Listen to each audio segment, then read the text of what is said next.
after hearing hearing the side of our council, Honorable Supreme Court came to a decision that till the time SLP is heard, till the further court, till it is heard, the sort of status quo, like they didn't mention the word status quo, but things would continue as they are today. So over the disqualification issuance of whip, do you think that the undertaking which was given in the past also has come as a relief for you?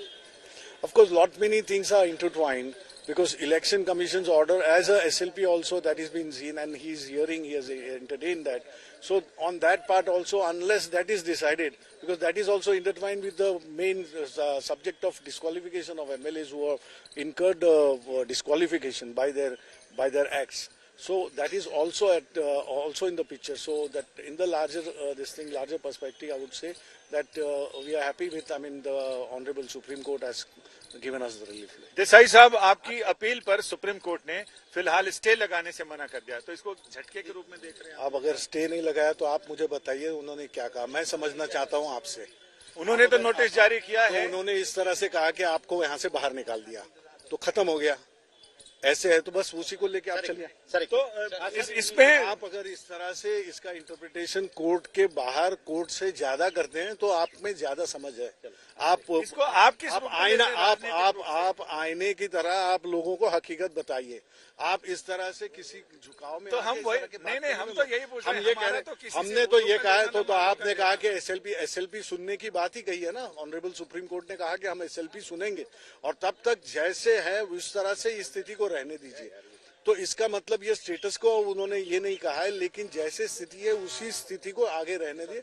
जब तक हम यहाँ पे SLP सुनेंगे, उसके बाद उसी दरमियान हम डिसाइड करेंगे। तो ये अपने आप में ये रिलीफ है। इसके अंदर आप बोल रहे हैं कि भाई आपने सुनने से इनकार कर दिया, ऐसी बात। हम यही जानना चाह रहे थे आपको कितनी रिलीफ लग रही है केस में। यानी उद्धव ठाकरे ग्रुप का भी ये कहना है कि उनके लिए ये रिलीफ है कि कम से कम सुप्रीम कोर्ट ने उन्हें यहाँ सुना, हाई कोर्ट जाने को नहीं कहा।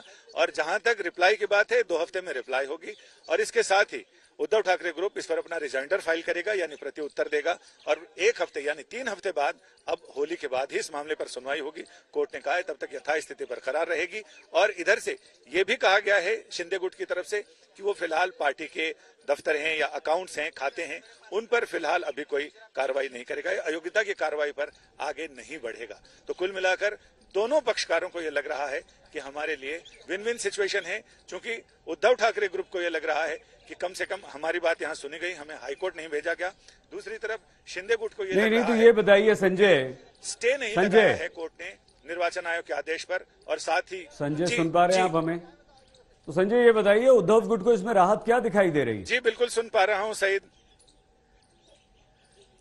उद्धव गुट को राहत ये दिखाई पड़ रही है, जिस तरह की अनिल देसाई जी से हमने बात की तो उनका ये कहना था कि आप लोग थोड़ा अलग ढंग से देख रहे हैं और कोर्ट की चीजों को कोर्ट के बाहर अलग ढंग से आप देख रहे हैं, किसी दूसरे पक्ष के प्रति आपका पलड़ा या झुकाव दिख रहा है। लेकिन हमने उनसे कह दिया, हमारा ना उद्धव का लेना ना माधव का देना, हम बिल्कुल निष्पक्ष ढंग से आपसे पूछ रहे हैं।